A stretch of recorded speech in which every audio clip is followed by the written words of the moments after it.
Well, hey there, everyone. Rhonda Boyle here. I'm back with Anas Aldahoud, the Talent Maximizer. Good to see you, sir.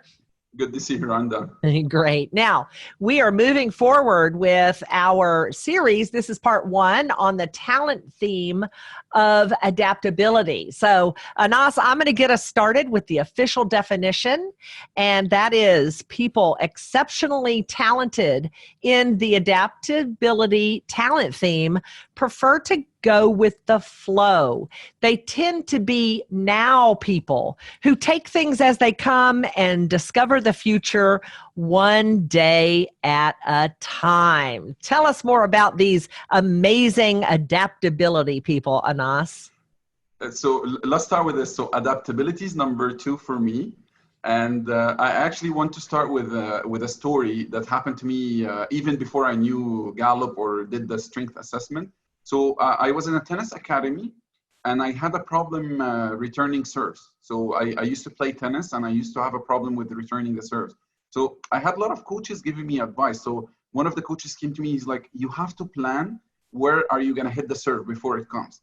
And some other coaches like, you need to think and anticipate where the serve might come to you. So all of these things apparently did not work for me until one coach just told me, can you come closer to the line? And I was like, this will give me shorter time to think and react to the serve. He's like, no, just try it out. And I came closer to the box where the people are serving, and suddenly returns are just became better for me. And at the time, I just didn't understand what happened. But now that I understand the strength, I totally understand what happened. Basically, just coming close to the line, it gave me less chance to think and plan and more to react. And this is adaptability in a nutshell. We love to react. We are flexible. We are in the moment, like our brain functions in the moment. And as you said in the quote, we go with the flow and we react as it comes. Like when things comes, this is, and there is something called the power of now. Like at the moment when new circumstances arrive, this is where we at our best. It's absolutely true. People high in adaptability lead through change because they just go with it, and pretty soon everybody else is following them because they made it look easy, because for them it was. In fact, I would go so far, Anas, as to say that people high in adaptability expect change. We love change. And right. One of the things that people actually look at us and get just amazed that how little we stress about life. We just worry about right. things when they come. We just not worry people.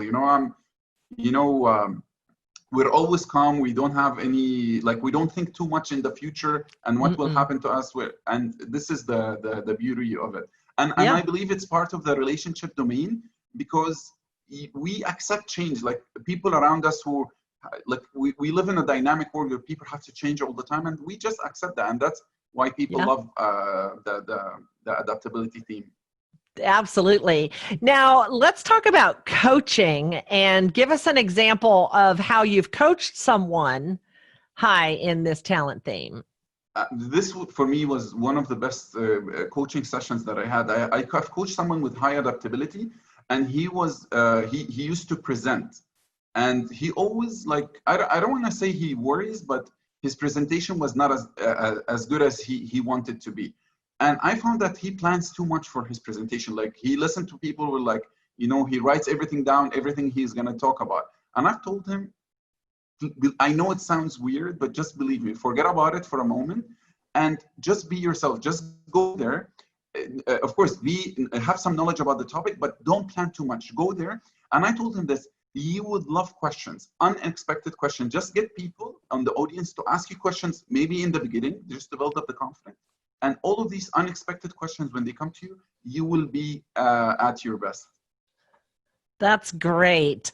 I'll tell you, just as an example in coaching that I've seen with people in adaptability, is that some coaches want to put them in time blocks. Yeah. Yeah, those don't work. They do not work. Maybe time ranges might work, but we'll talk about that in another way. So let's talk about how we can motivate people high in adaptability and really get the best out of them. Again, a lot of the things I'm going to say might not make sense to, especially to a lot of the coaches out there.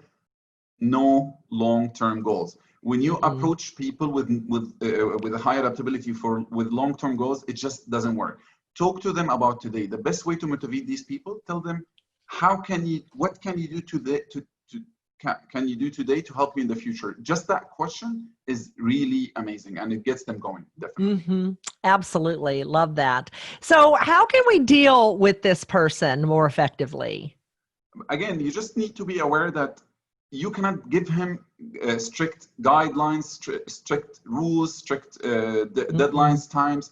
And especially when it comes to planning, you know, a lot of managers come to you and it's like, you need to plan for this. Trust me, with adaptability, again, the less we plan, the better we are. So that's so true. It's really high for me as well. And that makes so much sense because we really are right here, right now. Yeah. And the future feels a little fuzzy and we just know it's going to change. And so really accepting that that's the way adaptability people think is probably a really important thing. Like expecting hard, firm commitments out of them is not realistic for you. And you're going to be disappointed. So that's how you deal with that person, is be delighted when they come. You know, Rhonda, what you said is perfect. Accepting the fact that there are some people out there who do not, they don't have focus, achieve, like they're not that just goal-oriented people. And just accepting that fact can make a big change in these people's life. Yes, absolutely. So who should they partner with? Who's going to help them stay on track?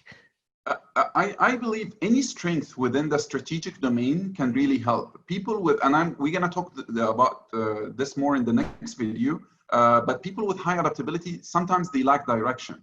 They don't know where they're going. They don't have a plan. So partnering with people with high strategic, where they can show you the way, give you visions, give you directions, maybe someone who has futuristic that can tell you about what's coming up for the future for you.